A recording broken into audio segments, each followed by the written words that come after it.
Live from the spectacular Garden Roots in South Africa. We're streaming worldwide on eradiosa.com. Just after 2 o'clock on a Tuesday afternoon, and yes, time again for Travel Tuesday with Rose, Travel Bug Rose, as she's known here in local circles. Rose, good afternoon. Good afternoon. How are you today? I just have to tell you that Walking on Sunshine was my army song when I was here in 1985. Are you serious? Wow, that's fantastic. Sure, that's brilliant. How are you, Rose? I'm very good, thank you. A little hot today. Beautiful day out here in the garden route. But excellent day. and tell us, just now, before you went on air, tell me about your adventure today. What are you doing there in wilderness? Should I really tell you? Ooh. Ooh. Yeah, I was flying, and then I dropped out from the beach miles away on Paradise Ridge, and I had to hike back in the heat. So I had a very good, probably about a 5 or 6, 7, maybe 8 kilometer walk today. My gosh! In this with my gear on, in this heat. There's no water, so no. A very good start to the day. Okay, but you love it. You're always smiling anyway. I've never seen you complain. Yeah. No, you look at it feels like a cheat because you can kind of, look how beautiful it was just beautiful. So anyway. The water's just also, as you mentioned, the water's incredibly blue. Oh. Rose, and then what are you doing at the Views Hotel? I saw that on social media. I mean, that's such a stunning place. It's another flying site. We have a very westerly wind today, so we're hoping maybe we can have a little bit of flying here in the afternoon. No, let's see. Lekker. It hasn't been so great, so we'll take it from here and see what happens. Anyway, yes. And also, it's a lovely place actually. Even as a viewpoint, it's a nice place to sit here, especially for sunsets. If you're a sunset lover and you can't sit on the beaches, just come to the Views Hotel. Now, Rose, last week we had all those ghost stories, and let me tell you, and I'm sure you saw it on social media, it was incredibly popular, even with the paranormal activity here in studio, and people were just, I don't know, I never expected that reaction from our locals, and especially people from George. I think it's quite a lot of, I think the paranormal actually fascinates a few people, so I think that's probably why. Yeah, we've got some living up to do today, eh? Yeah, definitely. But as we said, we're going to do a follow-up, a part 2, maybe even a part 3, it depends.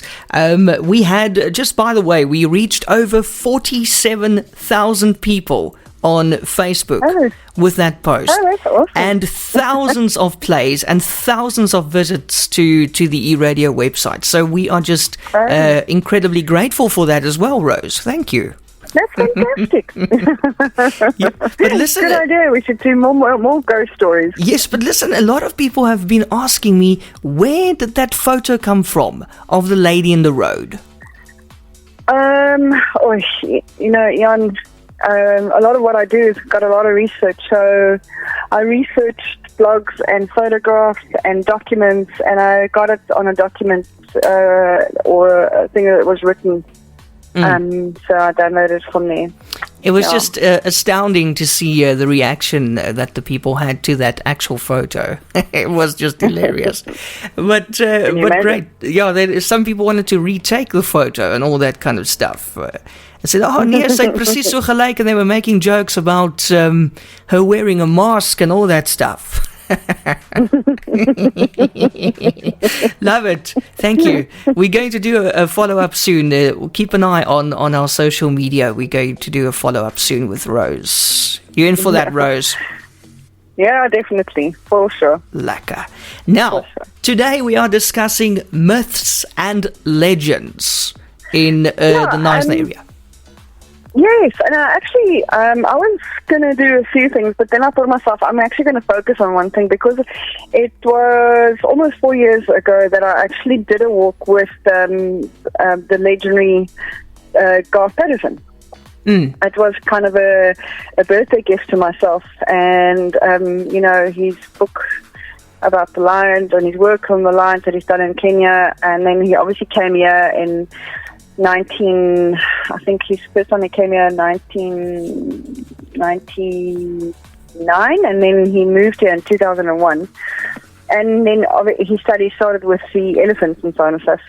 And then on this walk, basically I phoned him and I said, listen, I'd really like to do a walk with you and learn more about not just the forest, but also a little bit more intricate, because he looks at the intricate details of the forest, and he also looks at the things he do. I mean, he's pointed out, and I've actually managed to go back to some of these points and say, okay, this has had elephant activity, this has had elephant activity, because you can actually see what the elephants do, and he looks at things like, the way where they rub their bodies on trees and so on and so forth. Wow. However, in this whole thing that I actually spent with Gavin, very interesting. I mean, if you want to spend some time getting some knowledge and looking at little details of the elephant life in the forest, I would suggest spending time with him. But in this venture with him, we crossed over the Knysna River, and we went up the hill there, where the old blue gums were. Up there. Mm-hmm. We ended up there close to the Knysna, just before you go into the Knysna Forest. Yes. And on Komsapot. Yeah, we stopped there, and I actually think we were coming back from Knysna, but we stopped there on that site, and he was like, I was sitting chatting, and then he said to me, and of course, with all my studies, I've actually come across the hominid called Otang. And I was like, what? Otang? And he goes, no, it's apparently, it's like a Yeti, and he's got this long, they probably about a foot taller than, he reckons about a foot taller than himself, so probably about 7 feet tall, orange and hairy. Oh my word. But they have been, but the smallest one that's been spotted was about 5'3". And it's so interesting because, and I was saying, what are you talking about? He said, no, there's people who stopped here, and then they've seen these beings actually walk down, orange beings walking down, through from the river and so on and so forth. And people, they're not actually used to seeing these kind of beings, so they're like shocked. They're like, oh my goodness.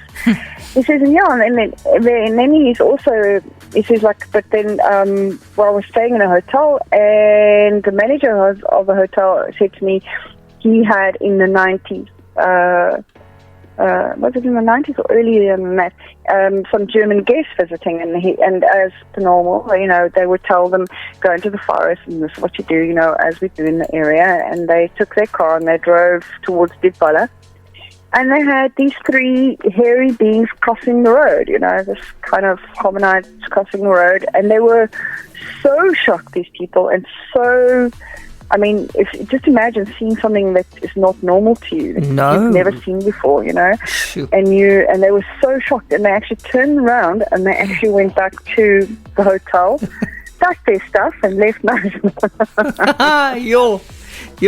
I'll probably do the same. Yeah, but the most interesting of all stories is the stories that he's told me about the lady that he's been interacting with. I think it was a Mrs. Jordan, who one night was sitting in her little house and just knitting away, and she heard this noise outside, and also she spoke about a smell, and he said it was like a foul smell. And she went outside and she lit her torch, and there was this hairy being in her garden, in her vegetable garden, plucking some stuff out, like pulling vegetables out or whatever they're doing. And it turned away from her because it obviously looked like it was hearing something, and then scooted off into the distance. And then a lot of people who actually have cited the otang have some people have spoken about it, and other people have not spoken about it. Apparently, he says that most of the local people who live here, the old local people, he says they actually don't want to talk about it because they said if you talk about the otang, he will come visit you at night, and they're all scared of him. Oh gosh. Okay, so are we in trouble now? I don't want to be visited.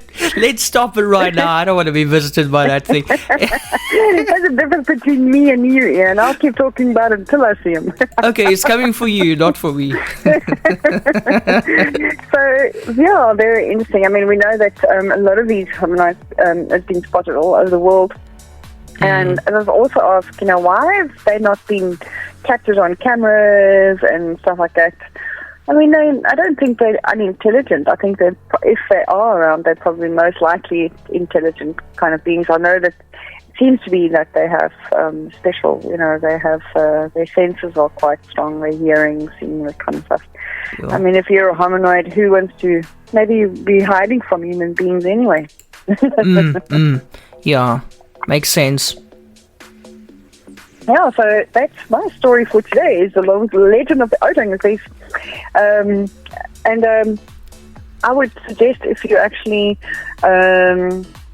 if you want to read more about it, it is in Gareth Patterson's book, Legends of Knysna, or the Legends of the Elephant, and which I think he brought out last year. In the beginning of last year, and it is for sale. So yeah, I'll go and have a see if you're an avid reader and you like to learn more about the elephants and a little bit about the otang. Then yeah, interesting story is that we know that there's quite a few places that people have disappeared in this area. Ooh. And apparently one of them was at Grootstad, was somebody that disappeared, and they reckon it was an otang that actually took her, but I doubt it. I don't know if that way inclined, but yeah, they reckon that they saw her footspur, and the footspur that was behind it was big feet, but we never know. We don't know. But I'm just wondering, isn't the otang, isn't that creature vegetarian because he was busy in that lady's garden? Maybe he's not interested in meat. No, but that's what I thought to myself. I was like, if it's something that keeps to itself and eats vegetables and, keeps out of it. But we don't know. I mean, how would you know? Maybe they're omnivores like us, but maybe they're inquisitive, maybe Exactly. they want to just find out more, or you don't know. I mean, I doubt it, but I mean, I think that's just a legend of people saying, someone appeared and Sure. Rose, very, very interesting. You posted a photo of, yes. Is that the creature? Is that like a photo, or is it a picture?